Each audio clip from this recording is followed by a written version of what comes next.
2014 Aftershock Festival. I'm here with Tom from HELLYEAH. How you doing? Good, man. Thanks for having me.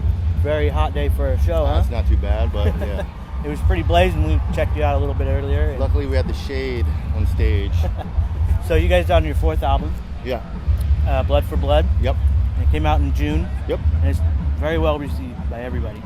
Very fortunate and very thankful. You know, we went through a lot of turmoil prior to making the record. We parted ways with a couple members, and essentially it was just myself, our singer Chad, and Vinny went in there and rewrote the whole record, and with our producer Kevin and Kevin Churko, and I tell you, man, it came out fucking great, and we're very happy. And it was the record I always wanted to make in this band. The first record was very off the cuff and honest and real, and then second and third record, good albums, we stand behind them, but it was kind of like not the vision I was seeing, you know what I mean? Right. And then this record really kind of solidified, you know, everything personally I wanted to do. So now that you guys are officially a band, Always, rather than not a side project. Well, we always were, you know. It's just, you know, when other members come from other bands, whether they're successful or whatnot, you're always looked at as a side thing. But sometimes, what we like to say, sometimes it'll take your whole career or half your life to find the right pieces of your puzzle. And this is where we're at, and we are a fucking band, you know. It's not a side project, you know. I think we've proven that. Yeah, I agree. Yeah. I've seen you a few times. You guys are actually traveling to Boise, Idaho tomorrow. Yeah. Or for tomorrow's show. Uh-huh. What other things are going on other than you are playing Knotfest?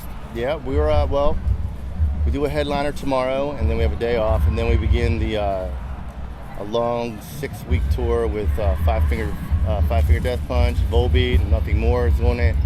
And that's going to take us out till October, probably Halloween, and then take a little bit of a break, and then we'll probably do some dates after Thanksgiving, before Christmas. Not sure what yet, just talk to Canada, and there's talk to some other markets that we haven't hit yet, but, you know, and then we're going to do the New Year's Eve gig in Dallas, Texas, and then from there it's going to be a whole new cycle starting over again. Right? Yeah. And that's, how far in advance do you guys plan this stuff out?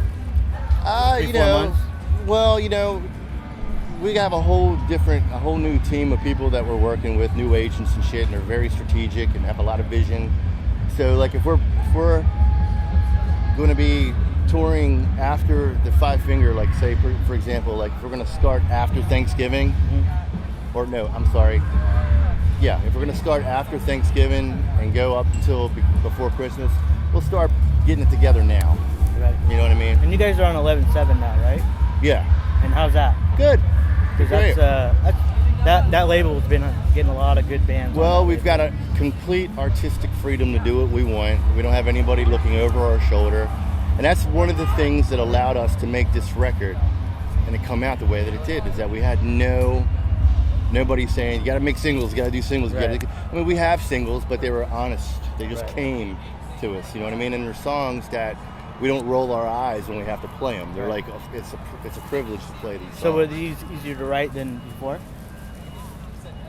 I think so, because it was just like given to you. You know, when I'm sitting down writing riffs, for me, this record was that easy because it was like breathing in the oxygen and exhaling it. It was that simple. It was kind of we were fired up. You know, we were, like I said, it was a lot of drama going on, but the thing is, we leaned on each other. Me, Chad, and Vinny. And it was our friendship and the love for the music and the love for this band that kept the infrastructure strong between us. And we did it, and it came out great. And now we handpicked, you know, Kyle Sanders and Christian, play guitar and play bass, and these guys are serious talent, and they bring so much to the table. And we're actually, I think, a lot of bands might say this, you know, it's a big improvement, but it actually is. They've like complimented everything we've done, and we're actually at an all-time high as far as a real brotherhood, you know what I mean? Like, we thought we were always good friends and best friends before, but now it's like, it's a different game, man. It's just different, yeah. Was it just the road and the touring and everything else? I think it's just a matter of just, you know, it's just chemistry, man. You know, you can get a bunch of guys to put them in a room, and it's not going to have the same effect when you have guys that really love to play together. Right. You know what I mean? So it's definitely improved everything all around. Cool. So, with were you guys? How far in advance did you know about Knotfest? I just found out about it like about 2 weeks ago. It's great. We are friends with the guys at Slipknot, and we're friends with pretty much everybody. Right. You know what I mean? But it's going to be fun, man. I'm excited for them to come out with a new record and the whole new. It's a little different. Not having Paul and Joey around, but listen, it's the same thing. Those guys had to make decisions that they felt is best for them moving forward, and we're excited. I can't wait to see them play. Yeah, I think. Yeah. So who are you excited to see today? Have you seen anybody today? I haven't seen anybody. I'm going to watch Biscuit because I'm a huge fan of Wes Borland's guitar playing. Right. I think he's fucking great. Obviously, Zach Wilde is going to be jamming very soon, and I'm going to go check him out. I wouldn't mind even checking out Weezer, man. That was a cool band back in the day. Good stoner fucking rock. Right. Right on.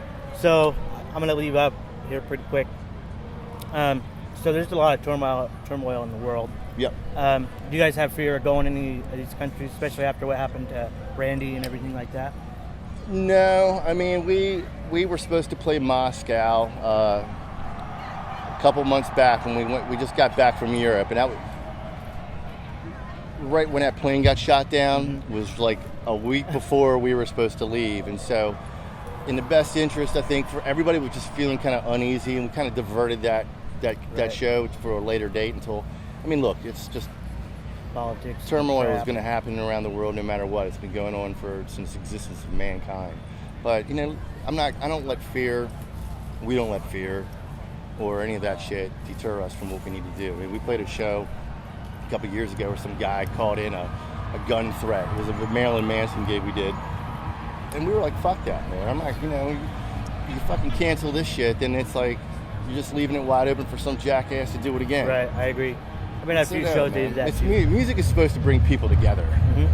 You know what I mean? That's, rebellion too, especially in these countries, right? Absolutely, man. So have you guys been doing any, like, the USO stuff, like with military? Not yet, man.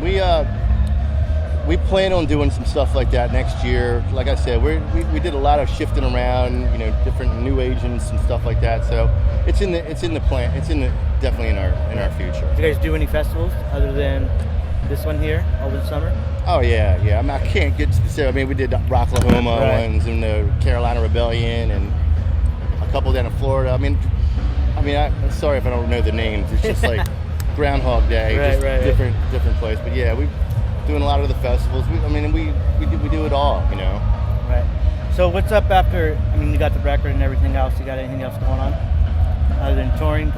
It's just tour. I have right now. What I want to do is there's a photographer, Harry Reese, that I really enjoy, and another one, David Jackson, that I want to put together like a Hell Yeah visual guide, release it, maybe pair it up with the record down the road where it's a visual guide to our everyday life. You know what I mean? Not a lot of people put out DVDs and shit, but I think photos say a lot because it leaves a lot more to the imagination than just watching a video because you're seeing and hearing what's going on.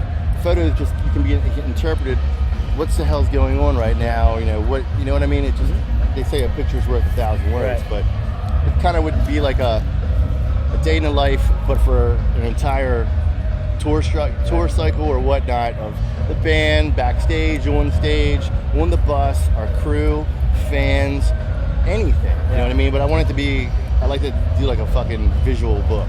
Yeah, so with social media everywhere and everything out immediately. Yeah. Is that something you guys are proponents of or no? Oh, you gotta embrace it, man. It's just like, there's 1,000 less retailers where you can actually buy a physical record today than there was 2 years ago. Right. So it's like it's a digital world, you know what I mean? Look, there's pros and cons to everything. Every life is that double-edged sword.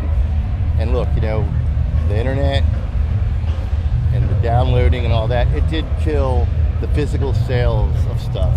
But people, if you put out quality shit, they're going to buy it. They want to hold it. Mm-hmm. And I think that's part of the reason why a lot of bands and a lot of just in the industry, people don't want the entire record because they get to test it out. And if there's a song in it they don't give a shit about, they're not going to spend their hard-earned money buying it. Yeah. So if you really start writing better fucking music, that's what I'm saying. I would agree with that. You know what I mean? And you guys have done that. So well, we try. Cool. Tom, I want to thank you very much for pleasure, hanging out with me.